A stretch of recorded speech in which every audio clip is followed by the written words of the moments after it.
BMW, Audi বা মার্সিডিজের মতন বড় বড় ব্র্যান্ডের মার্কেটিং বাজেট শুনলে আপনি ঘাবড়ে যেতে পারেন। এরা প্রতি বছর মার্কেটিং এর পেছনে ইনভেস্ট করে কয়েকশো মিলিয়ন ডলার। অন্যদিকে মার্কেটিং বাজেট অফ টেসলা লিখে গুগল সার্চ করলে আপনি এইটা দেখতে পাবেন, টেসলা স্পেন্ড $0 অন অ্যাডস। এইটা কোনো কথা? কিন্তু তারপরও টেসলা দুনিয়ার সব থেকে বড় অটোমোবাইল কোম্পানি হয়ে গেছে।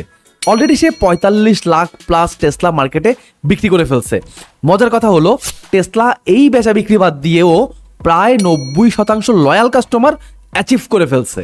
টেসলা এর মার্কেটিং বাজেট শূন্য হওয়ার পরও টেসলা দুনিয়ার most valuable car company in terms of market capitalisation. আর এই সব কিছু করছে তারা তাদের $0 মার্কেটিং স্ট্র্যাটেজি এর মাধ্যমে। আপনি যদি টয়োটা, ফোর্ড, মার্সিডিজ ইত্যাদি গাড়িগুলোর মার্কেট ক্যাপিটালাইজেশন যোগ করেন, তার থেকেও বেশি ক্যাপিটালাইজেশন হচ্ছে টেসলার।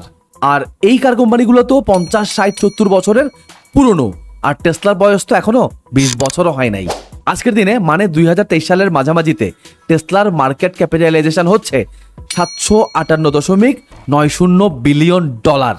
এখন আপনার মনে হতে পারে তাহলে এই অল্প সময়ে টেসলা এই বিরাট সাকসেস কিভাবে নিয়ে আসলো? উত্তর হচ্ছে ইলন মাস্ক।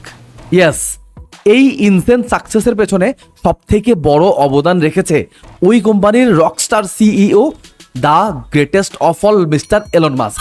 একটা মজার কথা হলো, যেখানে আমাদের দেশে টয়োটা দিয়ে ভরপুর, সেখানে টয়োটা এর সিইও কে এটা কিন্তু আমরা কেউই জানি না। আর টেসলা আমাদের নিজের থাকা তো দূরের কথা, যেখানে আমাদের দেশেই নাই, সেই কোম্পানির সিইও কে আমরা সবাই চিনি। এখন প্রশ্ন হলো কিভাবে? উত্তর হলো কাল্ট সাইকোলজি। কাল্ট সাইকোলজি মানে হলো যখন কয়েকজন মানুষের একটা গ্রুপ নিজেদের স্বাচ্ছন্দ্যের জন্য কোনো নির্দিষ্ট মানুষকে ফলো করে, তখন সেটি হয় একটা কাল্ট। আর ইলন মাস্কের প্রতি মানুষের একটা কাল্ট তৈরি হয়েছে, যেটা ইলন মাস্কের সাথে রিলেটেড সমস্ত ব্র্যান্ডগুলোকে প্রমোট করে। তবে এই কাল্ট কিন্তু একদিনে বা একটা কাজের মাধ্যমে তৈরি হয় নাই। চলেন এই কাল্টের ব্যাপারে আমরা বিস্তারিত জানি। ইলন মাস্কের এই কাল্ট তৈরি হবার পেছনে সব থেকে বড় অবদান রেখেছে তার শোম্যানশিপ।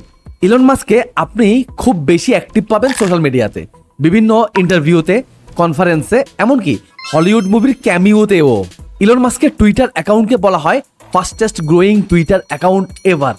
রাইট নাও ইলন মাস্কের 150 মিলিয়ন ফলোয়ার রয়েছে, যেখানে সে তার পার্সোনাল লাইফ থেকে শুরু করে প্রফেশনাল লাইফের সবকিছু মানে সবকিছু শেয়ার করে। অ্যান্ড সেটা তার সাকসেস স্টোরি হোক অথবা টেসলার ফেইলার স্টোরি। টেসলার সাইবার ট্রাকের বুলেট প্রুফ ক্লেইমের এক্সপেরিমেন্টের কথা তো সবার নিশ্চয়ই মনে আছে, যেখানে পাথরের আঘাতে ভেঙে যায় গাড়িটার কাঁচ। এছাড়াও তিনি প্রচুর ইন্টারভিউ দেন, TED talk, YouTube, Silicon Valley, business fair. যখনই কোনো বড় অডিয়েন্সের সামনে তাকে কিছু বলতে ইনভাইট করা হয়, তিনি সুযোগটা লুফে নেন।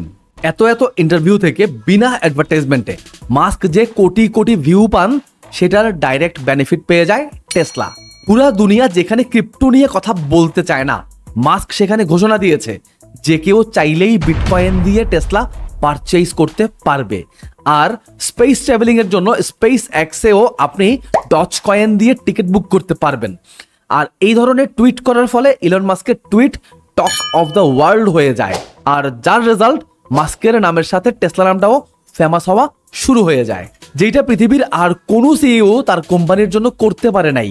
আর ইলন মাস্কের ফলোয়াররাও সাধারণত যেহেতু ধনী, পশ বা টেকি টাইপ মানুষ, সেক্ষেত্রে তারা ইলন মাস্ককে কাল্টের মতোই ফলো করে। আর এই আপার ক্লাসের লোকেরা টেসলা ব্যবহার করে বলে অন্যরাও চায় টেসলা গাড়ি কিনতে।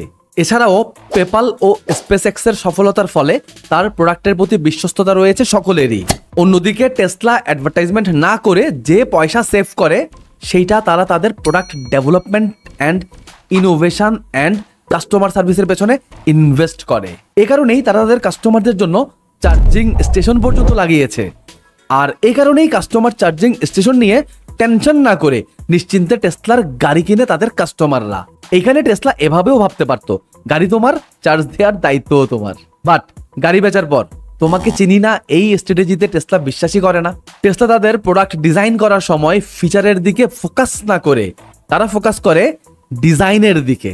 আপনি যদি ফ্যালকন কার দেখেন বা সাইবার ট্রাক দেখেন, তাইলেই বুঝে যাবেন আর সাইবার ট্রাক তো আমি যখন ফার্স্ট দেখছিলাম আমার তো মনে হয়েছিল ভাই এটা দিয়ে মেবি স্পেসেও যাওয়া যাবে। আপনি টেসলা কেনার পর তারা আপনার গাড়িতে time to time software update করে নিউ ফিচার অ্যাড করে দিবে, যেমনটা আমাদের মোবাইল ডিভাইসে আমরা করে থাকি। এলন মাস্ক মাঝে মাঝে কিছু টাপুরি টাইপের কাজকর্মও করে বসে। কখনো দেখা গেছে সে স্পেস এক্সের রকেটে টেসলা রোড স্টার্ট কার লাগিয়ে স্পেসে পাঠায় দেয়, কখনো মজা করতে করতে সে ডজ কয়েনকে প্রমোট করে দেয়, কখনো সে টেসলা শর্টস প্যান্ট সেলিং শুরু করে, কখনো জেফ বেজোস বা আলিবাবাকে নিয়ে ফান করে বসে। আর এইরকম উল্টাপাল্টা কাজ করার ফলে এলন মাস্ক মানুষের টপ অফ দ্য মাইন্ডে লং টাইম থাকে, যার ফলে এলন মাস্ককে একজন মানুষ সাধারণ কোনো মানুষ মনে করে তার সাথে কানেক্ট হতে পারে অ্যান্ড তারা তার ডাইহার্ড ফ্যানও হয়ে যায়। টেসলা শুধু যে অ্যাডভার্টাইজমেন্টেই পয়সা খরচ করে না, ব্যাপারটা শুধু এমন না, তারা ডিস্ট্রিবিউশনেও পয়সা খরচ করে না। কারণ আপনাকে টেসলা কিনতে হলে ডাইরেক্ট টেসলার কাছেই আপনাকে গাড়ি অর্ডার দিতে হবে অ্যান্ড টেসলা শোরুম থেকেই কালেক্ট করতে হবে। মাঝখানে কোনো ফ্র্যাঞ্চাইজি বা ডিলার বা ডিস্ট্রিবিউটরের খেলা নাই বললেই চলে, যেটা টেসলার কোটি টাকা সেভ করে দেয় প্রতি বছর অ্যান্ড এইটা কাস্টমার সার্ভিস স্যাটিসফ্যাকশনও ক্রিয়েট করে, কারণ সরাসরি কোম্পানির কাছ থেকে প্রোডাক্ট পারচেজ করার আলাদা একটা মজাও রয়েছে। শেষমেশ বলা যায় টেসলার ইউজাররা আসলে ইউজার হয় না, তারা হয় বেসিক্যালি টেসলার ফ্যান।